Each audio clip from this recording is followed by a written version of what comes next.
Todo mundo já ouviu que Gabriel Bortoleto chamou a atenção da Audi nos testes em Imola, mas pouca gente parou para entender o motivo real desse impacto.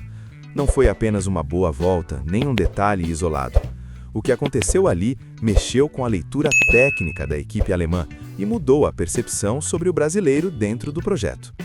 Imola não é uma pista qualquer. Para o público brasileiro, ela carrega história, emoção e respeito. E, do ponto de vista técnico, é um dos traçados mais exigentes do calendário. Um circuito que pune erros, exige precisão absoluta e não perdoa pilotos que ainda estão aprendendo o carro.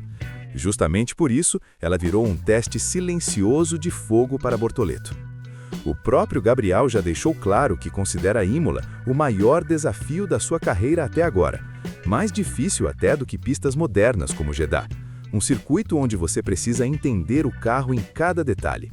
Ataque às zebras, controle em curvas rápidas, tração nas saídas lentas e, principalmente, confiança para deixar o carro fluir. E foi exatamente nesse cenário que algo inesperado aconteceu. Enquanto muitos imaginavam que o brasileiro adotaria uma postura conservadora por ser estreante, o que os dados mostraram foi o oposto.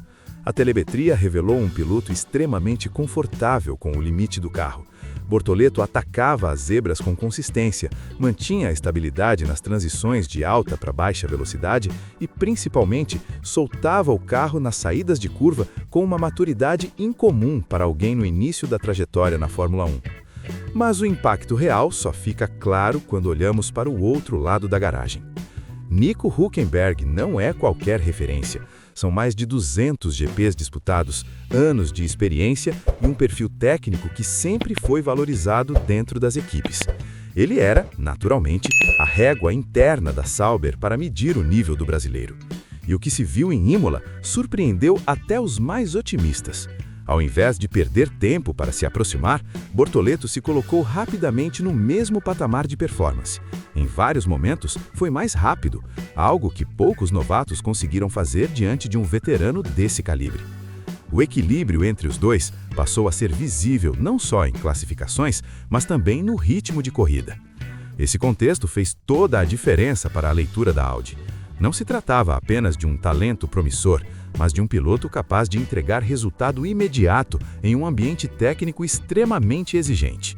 A combinação entre a liderança de Jonathan Whitley, a visão de Mattia Binotto e a dupla Hülkenberg-Bortoleto passou a ser vista como um pilar sólido para 2026. Imola, nesse sentido, virou um divisor de águas. Em uma pista onde experiência costuma pesar mais do que ousadia, foi justamente a técnica agressiva e consciente do brasileiro que chamou a atenção. Enquanto outros jovens ainda buscavam confiança, Bortoleto já demonstrava entendimento fino do carro e da pista. O reflexo disso é claro. A Sauber, que por muito tempo foi tratada como equipe de fundo de grid, entra na era Audi com outra moral. E mais do que isso, com um piloto que já provou não se intimidar diante de nomes consagrados. Gabriel Bortoleto não chegou à Fórmula 1 para aprender aos poucos, ele chegou para competir. E quando você vê um estreante bater de frente e, em alguns momentos, superar um piloto como Hülkenberg logo de cara, a pergunta surge naturalmente. Na sua opinião, isso já coloca Bortoleto como o melhor estreante dos últimos anos? Ele pode ir além do hype e superar até nomes como Andrea Kimi Antonelli?